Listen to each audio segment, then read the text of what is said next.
Indiegogo is one of the world's largest crowdfunding sites, raising more than $950 million for projects in hundreds of countries and territories. CCTV's Mark News sat down with the CEO, David Man-del-broat. He began by asking him how crowdfunding has changed the entrepreneurial landscape. The main way that crowdfunding has changed the startup landscape is that it's made it easier for startups to validate the market for their product much earlier in the life cycle for that product. And so what it really allows startups to do is actually raise money early on from the ultimate customers of their product. And by doing so, they're able to validate the market. They're able to then prove to either future investors or to potential employees or to their suppliers that they actually have demand for their product. And as a result, it's made the road to launching the product for the startup a much less bumpy one. What would you say is the fundamental difference between you and Kickstarter? Indiegogo was the first company in crowdfunding. Kickstarter followed us about a year later. The primary difference between Indiegogo and Kickstarter is focused exclusively on the crowdfunding campaign. Basically a 2-month period of time where an entrepreneur can try to raise money for a product that they're launching. Indiegogo has invested significantly in the life cycle of the entrepreneur. So on Indiegogo, we have formed partnerships with companies like Arrow Electronics to make it easier for entrepreneurs to get supplies for their products, to be able to get consulting on how to manufacture their product.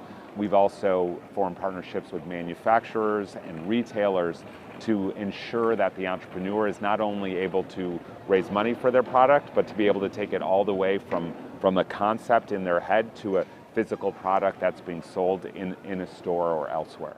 The latest data that I look at says that Kickstarter has a 43% funded project rate, while you have just a 9% funded rate.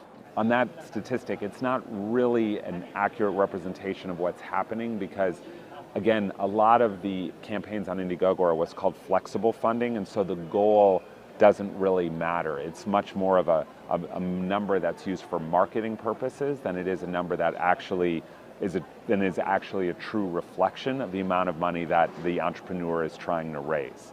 It also, looking at the percentage of projects that hit their goal, also doesn't take into account the many, many projects that exceed their goal by an extraordinary amount. Last year, one of the most popular projects on Indiegogo was a project called the Flow Hive. It was a better beehive, actually.